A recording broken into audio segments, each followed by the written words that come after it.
טיול ביום שמשי נאה לאזור ירוחם עם המדריך המצחיק והנהדר מורדי. בתחילה רואים את הקבוצה הולכת לכיוון בארות המים של הנבטים, ובהמשך עולים להר מעל הבארות.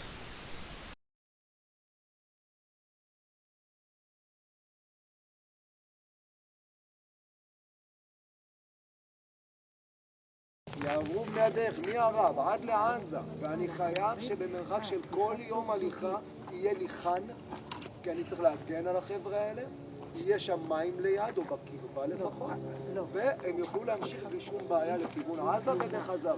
אז הם בעצם יודעים קצת, יש להם קצת צוק. הם אומרים, עד שיורד פה גשם, הוא יורד בבת אחת לפעמים. האדמה פה הרבה פעמים היא אדמת לס. אדמת לס, כמו שהסברתי כאן למי שאל אותי, אם אתם לוקחים קלפים, דמיינו לעצמכם קלפים כמו חרסים גם. קלפים, קומות של קלפים, יורד גשם, הקרומה הראשונה, השנייה, טק נאטמת, ואז רוב המים הולכים בנגר העילים. אם יש לי גיר, זה כבר עושה משהו אחר, כי אז זה מחלחל. אוקיי? הם אמרו, רגע, יש לי פה מים, יש לי פה נחל. אני גם בלי להיות מדריך, בלי זה, אני יכול לראות לפי הצמחים איפה יש כאן מים. כשאני עוד מעט נחצה שוב פעם את הנחל למטה, תראו, רואים את הקו הירוק, אפשר להבין, לא הקו הירוק הפוליטי. הקו הירוק של הצמחים, אפשר להבין בעצם איפה יש פה מים, ואיפה ניתן להשיג, ואיפה ניתן לשלוח שורשים למטה. הם אומרים, הנחל שלנו כאן קרוב. מים יורדים פה מההרים למעלה. אני רוצה לתפוס את המים, למלא את הבור. אם אני, כמו שאמרנו, פתח לא ממלא. יש משפט שאומר, אין הקומץ משביע את הארי, ואין הבור מתמלא מחולייתו. תחשבו על ביוב. למעלה יש חוליה, אוקיי? יורד עליו המים, אמרנו, זה מה שיורד באותו רגע. אבל, אם אני מתחת לחוליה, אעשה תעלות. אם אני נמצא בתוך בית, בידי העיר, יישוב, אני אקח כמו בירושלים. במצור בירושלים, כל המרזבים כוונו אל בור המים. ואז מתחת לזה, בדרך כלל, עשו מקום לפני זה, איזה שקע קטן, ואז אם בא עם חול וכל מיני, זה טיפ-טיפה סינן, ירד מתחת לחוליה, במכה אחת, שיטפון, ולפות כל הבור של המים. תתייבש הבור. בקיץ, שאבו את המים, לקחו, יורדים למטה, מתחזקים. אין מצב שאי אפשר לרדת כך כמו עכשיו. מתחזקים, שומרים. מספרים שיכולת לעבור, למות מצמא. לעבור 4 מטרים, 3 צעדים, מבור נבטי, ולא לדעת שיש בור שלם מלא במים לידך ולמות מצמא. כי הם ידעו לחפור אותם, הם ידעו להספור אותם. עכשיו, איך הם בעצם תעשו פה את כל המים שנגרו למטה, שלא יתבזבזו לנחל? תסתכלו. הם שמו מערום של אבנים, הם יצרו בעצם מחסום. עכשיו, חלק מהמים עבר את המחסום, אבל מספיק בכמות המים שהצליחה להתנקז לפה, מילת הבור. אוקיי? מילת הבור, וככה בעצם השתמשו. בורות חצת, בורות רומילה, מי שמכיר את העיר עובדה. ממש ממול, יש שם בורות ענקים. ממשית היינו. ואני מבין איך הוא מרשה לעצמו לעשות גם בורות למטה. ומי שהיה בבור הגדול למעלה במצדה, ענק, כולם ספורט. כולו היה מלא במים. שם, בגלל שזה גיר קשה, גם בדרך כלל תייחו את הארץ. מקומות שהמים יכולים לחלחל ולאבד, תייחו גם. אז אני נכנס למקומות כאלה, אני ממש רואה תיח על הקירות. מי שמכיר את נחל חברים ליד שדה בוקר לא רחוק מכאן, טיפה דרומית לנו, על ההתחלה יש בור חברים, שם יש מדרגות מסודרות, אני יורד למטה, אני גם רואה עמוד, יש מקומות שאני רואה עמוד באמצע, אני גם רואה איזה קומחה, הם שמו פסל או משהו.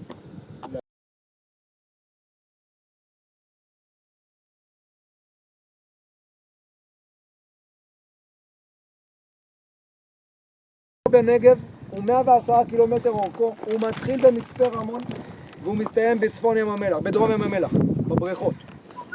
וכאן מה שיפה בו, איפה שקניון עובדת, שם גם כששומעים שאנשים הולכים, אחד המקומות שהולכים לצוד שיטפונות, במקום שהוא לא מסוכן, עומדים שם במעקב ורואים ממש שיטפון בקניון עובדת של נחל צין, ואז הוא יורד למטה למרגלות, מה שאתם רואים את הכתם הירוק הזה, זה מדרשת שדה בוקר, למרגלות מדרשת שדה בוקר הוא חותך 90 מעלות ימינה, רואים לזה הפרח של נחל צין, ואז הוא יורד לעצם למטה לכיוון ים המלח.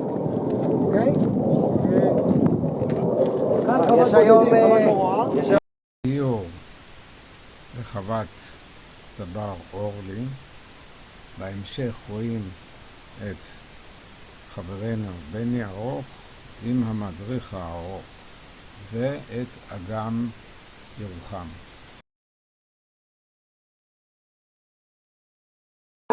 פעם היה לי שפה מאוד להיות. מה נשמע עליכם? תלך ככה ברחוב יעצרו אותך. אתה ממש דומה לו. אחר כך נעבור עם הקפה. חברים, מוסטפא השם שלי. ושימו לב שעלינו עם הקפה והג'לביה, ישר המבטא עולה חופשי. לזה קוראים אמרנו? ג'לביה, לזה קוראים כפייה. מה תופס על כפייה שלא תעוף בלהוע והרוח? לדבר הזה קוראים עקל, עקל זה בשכל, מוח. מה אני מחזיק ביד? מסבחה, לא מסבחה שזה חומוס שאפשר לנגב בדוח או בסיבוב. הדבר הזה קוראים מסבחה. ואם אתם רואים מוסלמי, או גם עראקי יכול להיות, אבל מוסלמי מסתובב עם המסבחה, עושה ככה וככה וככה, זה לא בגלל שמשעמם לו. האמת אולי גם משעמם לו, אפשר לעשות. חבר'ה, יש כאן 33 חרוזים. הוא עושה ככה וככה וככה 3 פעמים. כמה זה 33 כפול שלא זוכר? 99. לאלוהים של המוסלמים, שזה אותו אלוהים כמו של היהודים, רק בערבית קוראים לו אללה. יש לו במסורת המוסלמית 99 שמות. ופשוט אם הוא מכיר המוסלמים, מונה את השמות. לא מכיר, אומר פסוקים מהקוראן. לא מכיר, עושה חשבונות, מי גנב לו כסף.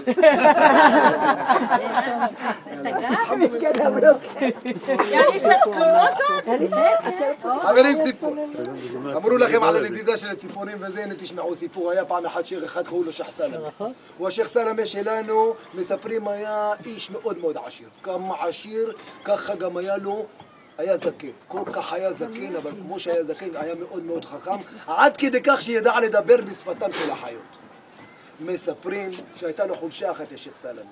אהב נשים. כל כך אהב נשים עד שהיה לו 999 נשים. עכשיו, יש בעיה. כל פעם היו שואלים אותו, כיף חלק יש שייח סלמה, מה שלומך? עדי שמרת ענדה, כמה נשים יש לך? היה עונה תשובה ארוכה, 900. רצה להוסיף עוד אחת, למה אם ישאלו אותו, עכשיו יענה תשובה קצרה, 1000. יום אחד הולך פה למעיין שם למטה, הוא מסתכל פתאום רואה אחת בלונדינית, מה זה עיניים כחולות כמו השמיים, שיער אמרנו בלונדין, השפתיים שלה אדומות כמו רימון, גוף שלה כמו שהבדואים אוהבים 900, 600, 900, חבל לך מה הזמן. איך שראה אותה, בירר של מי, טק טק טק, עוד פוסיף למאגר. עכשיו, כששאלו אותו, כיף חלק יש שייח סלמה, עדי שמרת ענדה כמה נשים, ענה תשובה קצרה, 1000. אבל זאתי בלונדינית עם דרישות. יום אחד בא ואמר לו, יא שייח סלמה, ואנה בידי, אני רוצה בורקה. כולה משובצת באבנים טובות. אמר, וואלה, כסף יש, אין בעיה. קנה לה. יום אחד בא ואמרה לו, יא שייח סלמה, אני רוצה ג'לביה. כולה רקומה מחוט של זהב. אמר, וואלה, כסף, אין בעיה, כסף יש, קנה לה. יום אחד הגדילה לעשות ואמרה לו, יא שייח סלמה, אני רוצה תבנה לי ארמון. כולו מנצות. זה מה שהוא שאל, מצות. אמר לה, וואלק, מאיפה אני אביא לך כל כך הרבה נצות? אמרה לו, יא שייח סלמה, הלא אתה חכם מכל אדם. יודע לדבר בשפתם של החיות. מספיק שתקרא לכל ציפור כזו, תיתן נוצה אחת, וואלה, 6 ארמונות הבעלים. אמר וואלה, בלונדינית, אבל יש שכל. למחרת מוציא קול קורא, כל בעלי הכנף התייצבו אצלו ליד האוהל. יוצא החוצה, פותח את העיניים, מסתכל, כל הציפורים נמצאות, כוס אחת, ציפור אחת, כוס, שזה דורס לילה כזה קטן, לא נמצאת. אמר ככה, שלח את האריה. חזר האריה ריק. אומר, ויינו על כוס, איפה? אמרה, אין לה זמן אליך, מטפלת בגוזלים. שלח את השועל, חזר השועל, איפה? אמרה, שאמרה לך, אין לה זמן אליך, מטפלת בגוזלים. שלח את הכלב, והנה הכלב מגיע, ועל הזנב שלו, הכוס והגוזלים שלה. אומר לה, תגידי לי, שלחתי את האריה, לא באת, שלחת את השועל, באת, שלחת את הכלב, באת, איך מסבירה דבר כזה? אומר לו, תקשיב, שלחת את האריה, מלך החיות. אם הייתי בא איתו, אתה חושב שהתפחדתי, דע לך תשובה, התפחדתי. שלחת את השועל, הערמומי שבכל החיות. אם הייתי בא איתו, היית חושב שהערים עליי. דע לך שלא הערים עליי. שלחת את הכלב, שבעיניכם הבדואים הוא הבזוי מהחיות. באתי, שתדע מרצוני באתי. אני נחנק שנייה. תוך חצי שעה זה נגמר הסיפור. שנייה. וואלה, אמר שייח סלמה, אני הרגעת אותי, ריקחת אותי. אני שואל אותך עכשיו 3 שאלות. אם את עונה לי כמו שצריך, שחרר אותך. אם לא תעונה שלך נוצר. אומר לו, תפדל, שאלה ראשונה. הוא אומר לשאלה הראשונה, מה יש יותר בעולם? יום או לילה? חשבה, מה ענתה? אותו דבר. אמרה לו לילה. אמר לה, וואלה, צודקת, למה? אמרה לו, ידוע, יש ימים, יש בהם ליקוי חמה, וואלה, כמוהם כלילה. אמר, בסדר, טייב. שאלה שנייה, מה יש יותר בעולם? חיים או מוות? חשבה, ענתה? מוות, למה? מקרץ? למה? אמרה לו, ידוע, בן אדם הולך לישון, נשמה שלו עולה למעלה כמוהו, כמת. אמר, בסדר. שאלה שלישית ואחרונה, מה יש יותר בעולם? נשים או גברים? פה לא חשבה אפילו שנייה, ישר ענתה? נשים! אמר, וואלה, יש, למה? אמרה לו, למה יש גברים עושים כל מה אישה אומרת להם. אמר, נשים. אומרים ששייח סלאם הבין את הרמז, שחרר את האישה האלה ואמר, אני אשאר עם 999 נשים ושחרר. חברים, תודה רבה. מפגש עם רפי ביטון, תושב ירוחם, וסיפורו המיוחד.